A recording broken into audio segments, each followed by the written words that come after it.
put up for themselves get demolished. That's the house.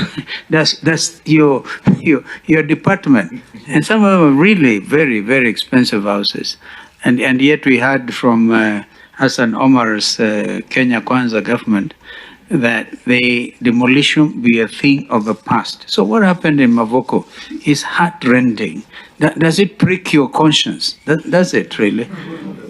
Yeah, just for me, I should have put this to you because you're such a marketer and I know you.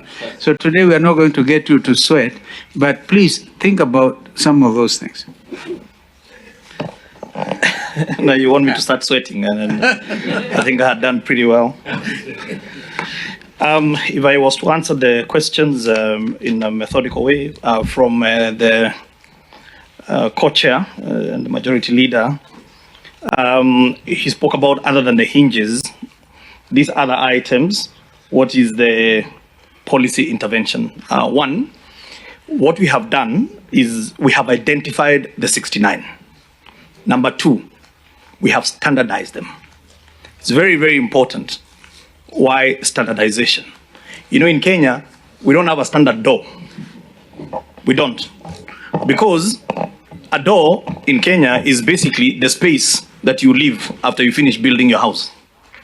Meaning that you must get a fundi to come and customize your door.